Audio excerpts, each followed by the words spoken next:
episode 1 with Rory and Danielle.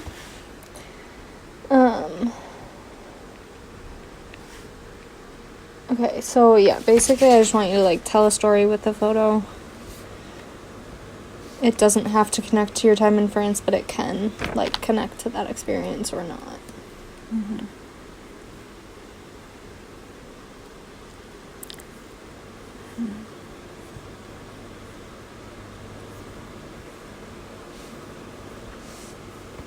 I just, after being here and having traveled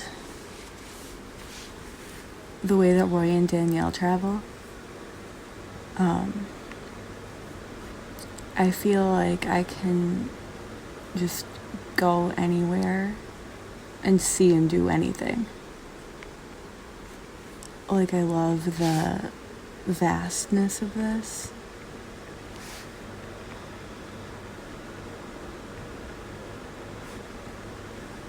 And actually, that castle we went to last weekend too. Mm-hmm. Or yesterday, last weekend. I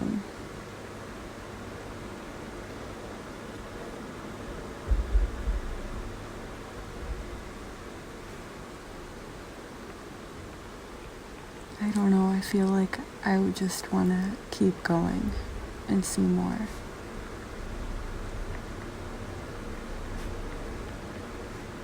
And that doesn't mean I have to, like, stay here or go somewhere different even than home to do all that, but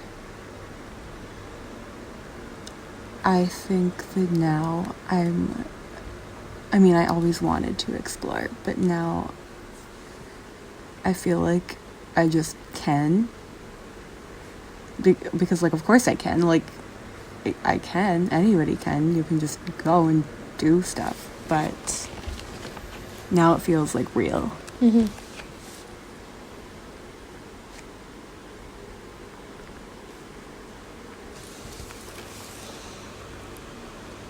Cool. Okay. That was a poem within itself. You don't need to say anything else. Love that.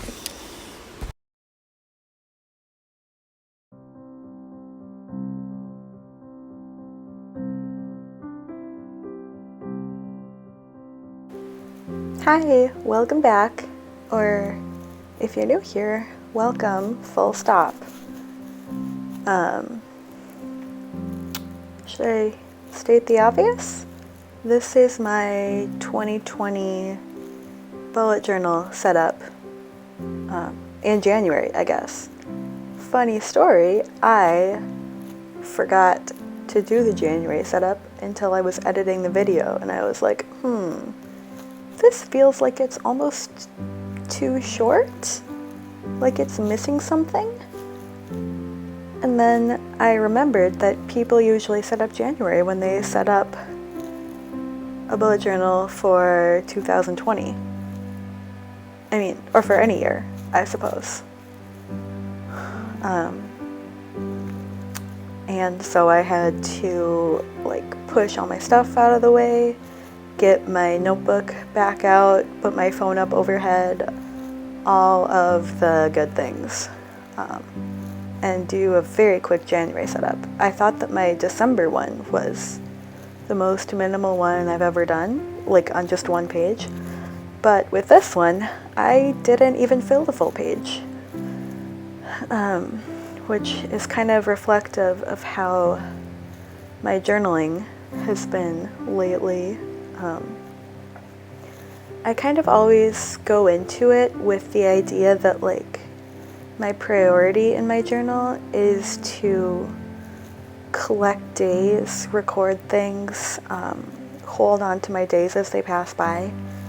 And I am still, like, committed to that idea, but it is also, like, just because I got behind in October and I never caught up, it has also been influencing the days themselves, in that I forget to do it, and then I have to, like, spend tons and tons of time sitting down to catch up, and I almost catch up, but I don't quite.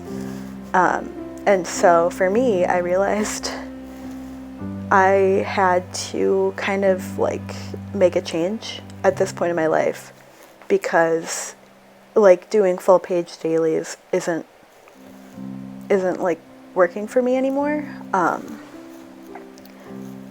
So I'm like trying to do a more like fluid day by day thing using however much space I need. And so far that's been great, but the downside is that for it to actually work super well, you have to be caught up. So I think that once I catch up and I'm like moving through my journal in the present instead of in the past, it will be a fantastic system. But I haven't quite reached that point yet. Yeah.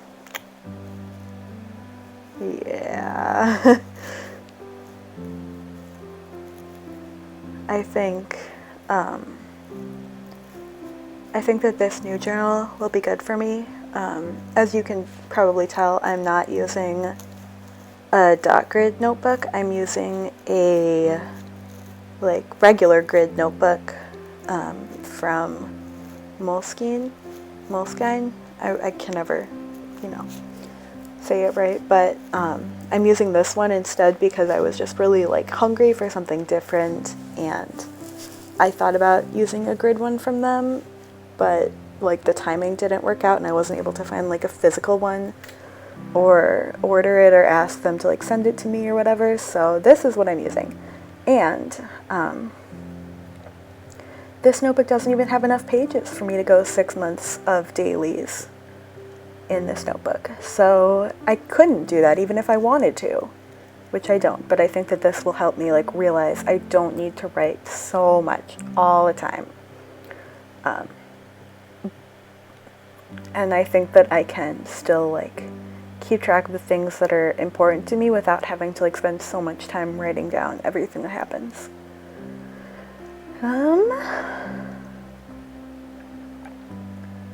Yeah. What's up? What's up with me? What's up with you? What's up with me is that I am jet lagged as all heck. If you've been here for a while, you know that I was studying abroad in Cannes, France, and I just got back from that last Sunday. It's Saturday now as I'm recording this voiceover, so it's been a hot minute, but I'm still waking up at like 5 in the morning, which, if you can do math, which isn't really my strong suit right now, I think that makes it noon their time. And I want to go to bed at like 8 p.m. So I'm trying very slowly to get back onto a schedule that matches the people's around me. But it's a challenge.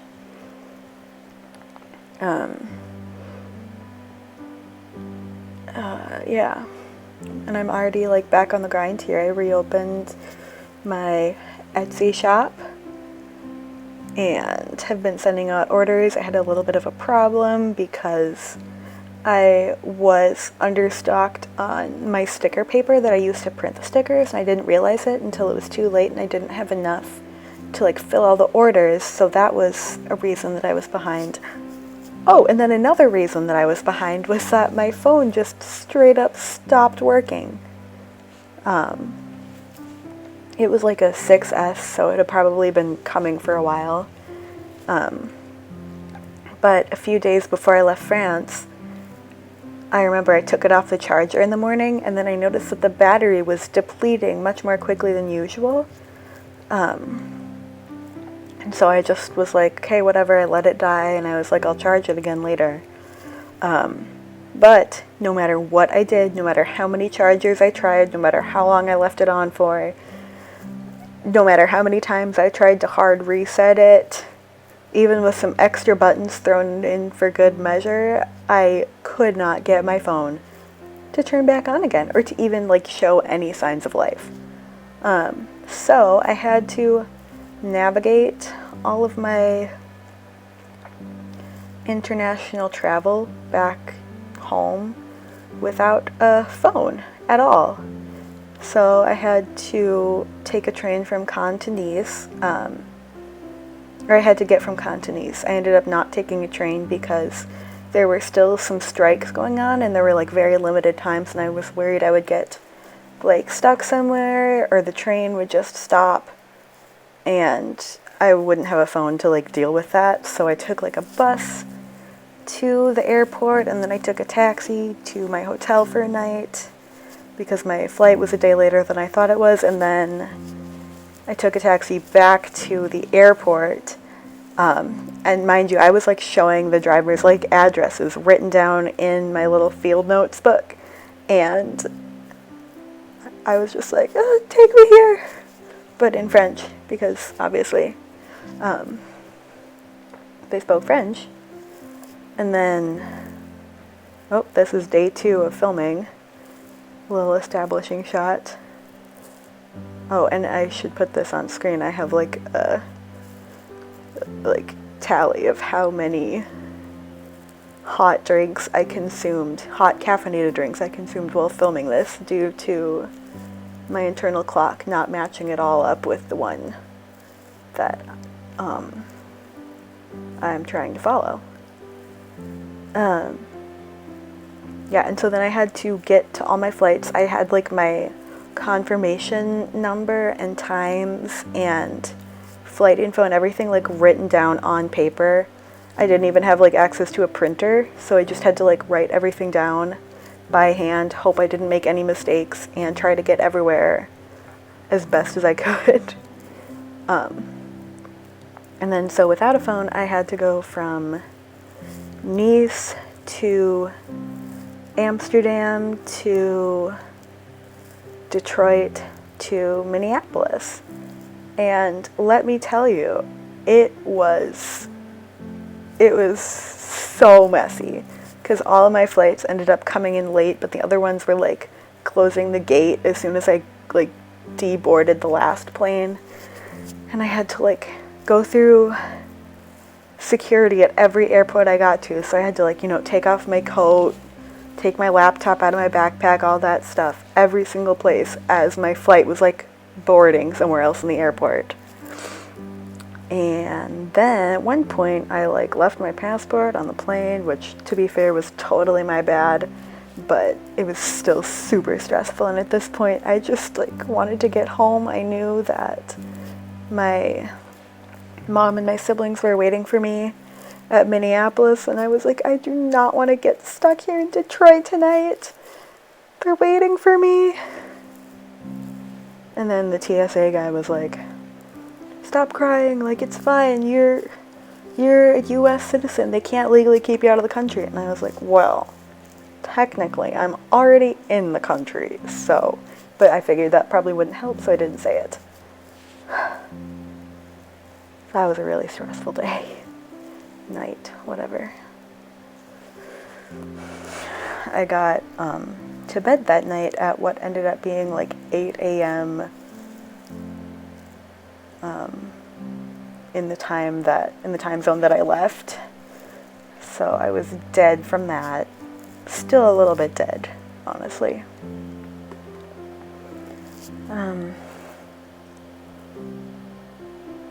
But yeah, I just was at the Apple store like 2 days ago, and they were like, yeah, your phone is like dead. So I had to buy a new phone. But it's great. I just was hoping that at the end of like studying abroad and not being able to work, only being able to spend, that I was like done spending money, but turned out I was not done. But you know what? Sometimes that's just life.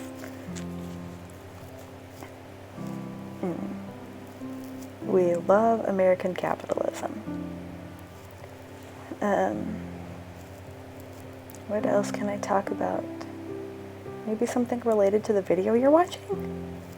Those stickers that you can see up in what is right now the top left corner, but is actually the top right corner of the page that they're on, are my new 2020 postage stamp stickers. I found that the ones I made for 2019 were like the like best-selling item in my shop, and I had been like collecting ideas, and I thought, you know, why not make one for 2020? And they turned out, like, in my opinion, even cuter than the last ones. Right now they're only black and white, but the color version is forthcoming on my Etsy. Yeah, so you should check those out if you would like to support my art or my channel or my emotional well-being. I'm kidding. I'm fine. That's actually a lot of what this kind of like journaling on this page, and kind of all of it honestly, is about. Is that after last year being like a good year, like, I mean, sure, there was stuff that like was not so great, but overall, like, I really, like I talked about in my last video, was able to take this study abroad experience to like heal and build confidence and figure out kind of how to like trust myself to like do the best that I could for myself, and just like self-love, self-care, which is actually like an interesting topic to me, because I remember last year around February I kind of joined like a self-care challenge on Instagram, and every day we would do like an activity, like do a face mask or light a candle or, you know, stuff along those lines. And kind of after that experience, I had this thought, and I was like, well, maybe like this whole like self-care trend isn't really for me, because it doesn't like help me or help my mental health at all to like, you know, like light a candle. But over these last couple months, being abroad and being like totally independent, responsible for myself and all that, I kind of realized that like that's just kind of the commercialized version of self-care, like that we kind of like get sold, like, you know, buy our candles so you can light them, buy our face masks so you can care for yourself and feel good. But what I realized when I did really have to like look after myself every day was that like self-care isn't like caring about yourself but not doing anything. It's like caring for yourself. It's almost like when you're a parent, the difference between, you know, like getting your kid a gift and then taking off for 20 years versus like being there and being present, showing up for that person every day, and doing the best you can to like help them grow and learn and whatever. It's kind of like treating yourself that way, or at least that's how I've kind of come to visualize it, is that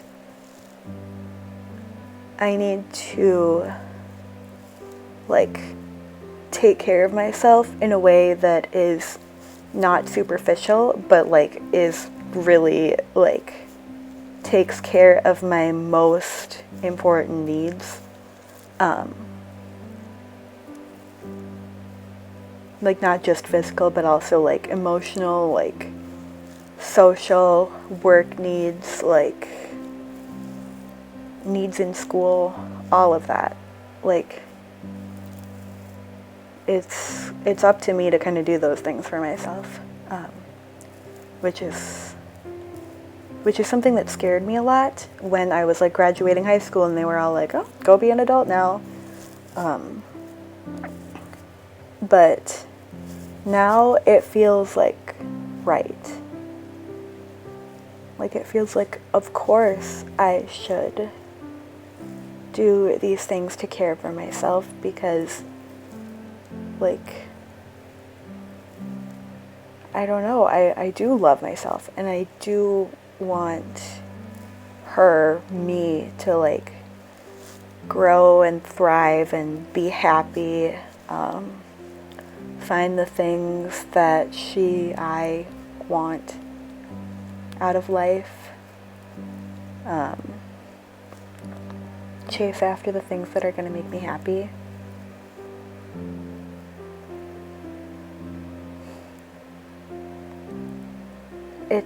It's really hard to vocalize, honestly, but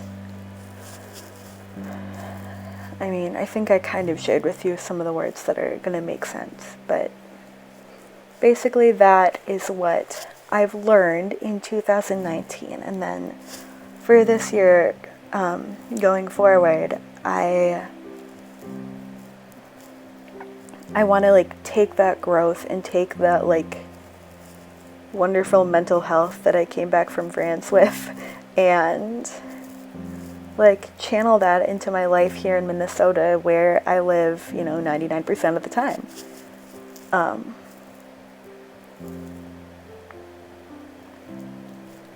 I want to stay close to my new friends. I want to be with my family and my puppy. I want to, like, continue to create things. That's why I'm, like, putting sparkles around my hand there, because I'm right-handed and I love using my hands. I want to, like, eat wonderful food and have space and time for myself to relax. I want to, like achieve my big aspirations in life, but also to do it in a way that, like, takes care of myself and accounts for, like, my other needs, not just, like, my wants to, like, achieve something. So yeah, I think that quote that I put in there, that I did not read out loud until now that it's gone, but it said, I think, may your choices reflect your hopes, not your fears. And I think that's a really, like, close sentiment to my heart right now.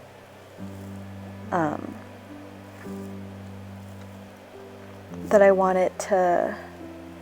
it being my, like, life existence on this plane,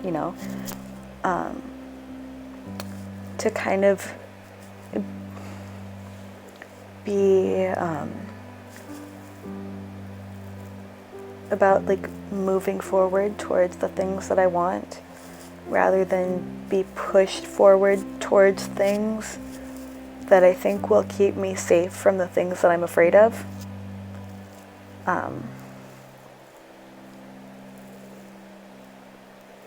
Which is interesting.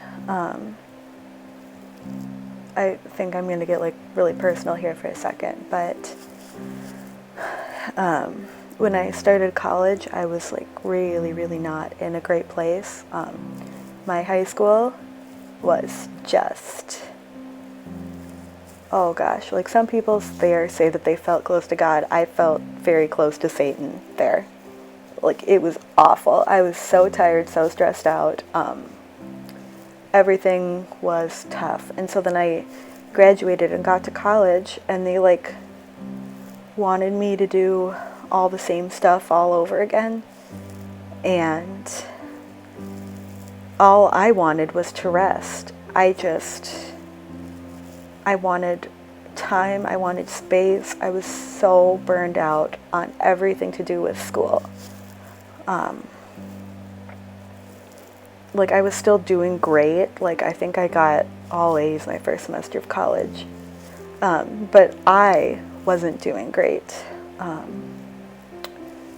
And it's hard because I didn't know that, like, wanting to rest, wanting to heal was, like, a valid thing to want, because everybody at that point in my life was telling me now is the time to, like, grow your ambitions, work really hard to get your degree, like show up for your work, your volunteering, your internship, your whatever, and do the absolute max for that. And I was like, well, damn, like I can't do that.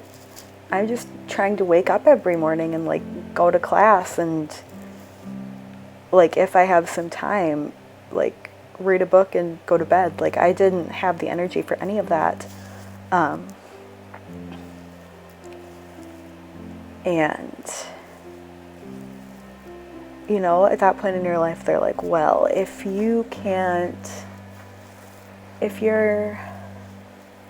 I don't know how to phrase this, like like your job right now, your job is to like enter the workforce and earn money and like not be a burden on society. Like if you want to live, then you have to earn money and take care of yourself. And I was like, so if I don't want to like put myself through this, then I have to die? Like, it was so tough. It was so unhealthy, honestly.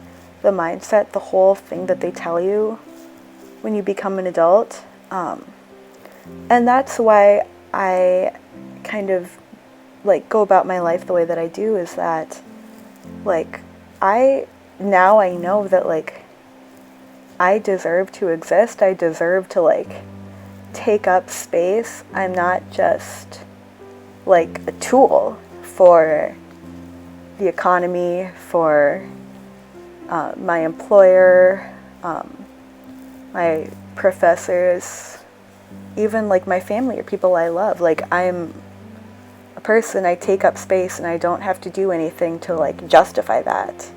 Nobody does. We're all like, we weren't born to like be useful to other people. We're born to like live and love and experience life. And if some of the things that you're told are getting in the way of that, then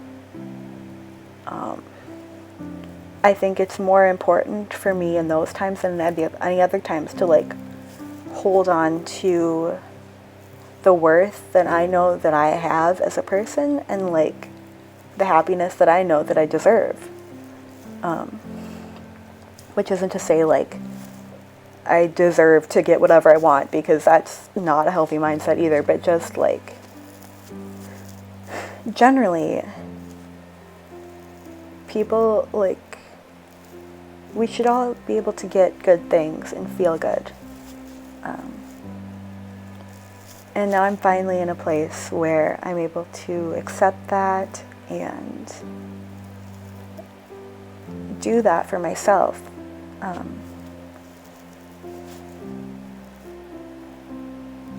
Sorry. It's just,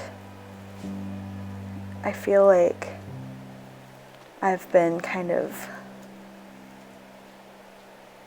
like traveling towards this point for a really long time, and now that I'm here, I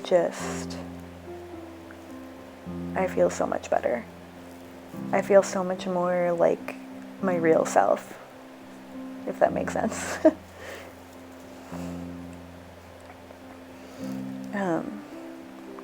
So that's that. That's my that's kind of my journey recently.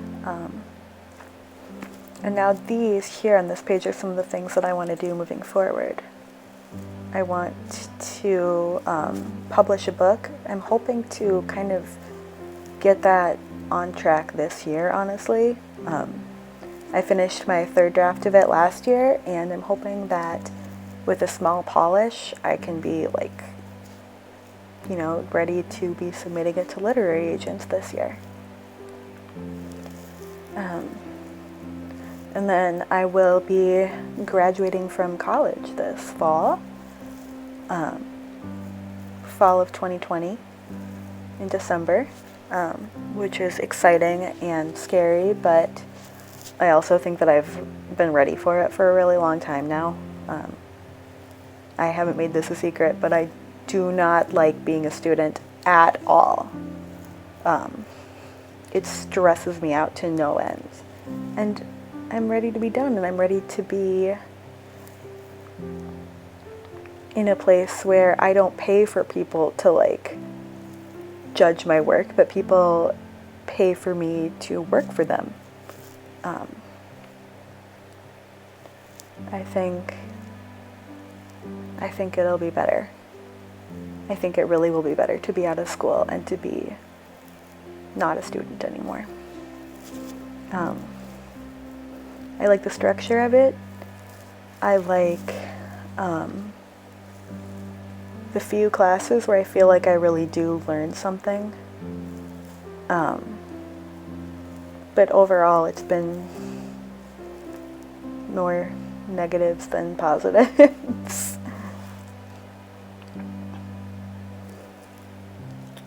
Yeah. So this is my much anticipated, basically empty January setup.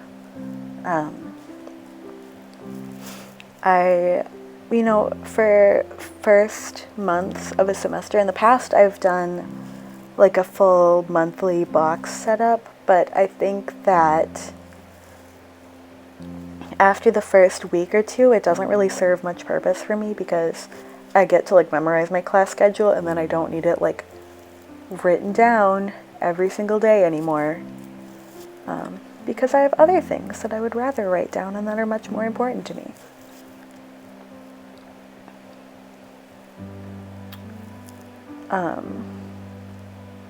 What else? I am a little nervous to go back to school. It's been like, 7 or 8 months since I've last been on campus, and it's going to be interesting to be back there. Although, thankfully, I do have a single, and I'm like almost positive that it's either right next door to or it is the one that I had last year, which I absolutely loved. It was super cozy and cute and like had plenty of space and was just like such a blessing for me last year. So I'm glad to be back there. And then next year, I'm going to be living in a house off campus with my friends, which is super cool, and I never thought I'd be able to say that. That I like found friends close enough that I would actually like want to live with them, but I do. Yeah. I believe that is hot beverage number 4 over there on the right.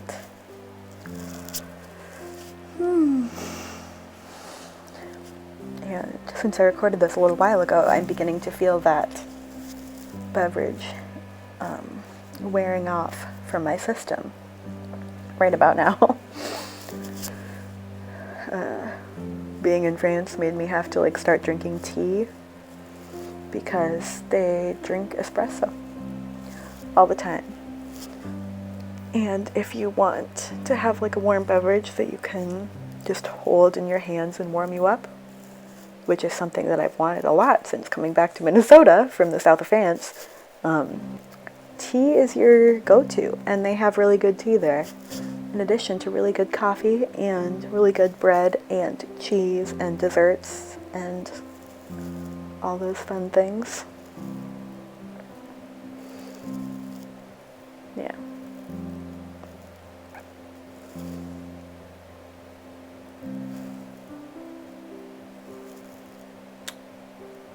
I don't know what else to say. I feel like I have bared my soul before you guys, and I don't know. I hope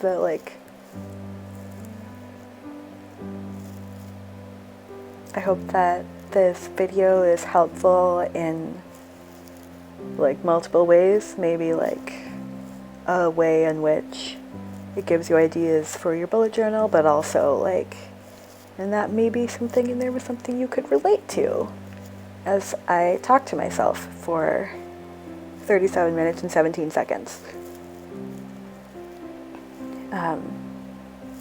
That little audio clip at the beginning was part of my friend Elena's reflection project for her final for our study abroad seminar. And I think that that also reflects, or it was me just responding to a photograph that she had taken. I got to like choose the photo and then respond to it. But I think that like what I said is kind of how I feel about going into this year. Like last year I figured out that I could explore and I could do things, and this year I'm gonna do it. Like I'm here at home again, but I have so many more like tools in my tool belt and like confidence flowing through my veins that I'm ready to just like do the dang thing and get out there and have fun and see the world and meet people and create things. I mean, I think I always could, but now I know that I can. And it's not that I didn't know that I could, but now I like really know.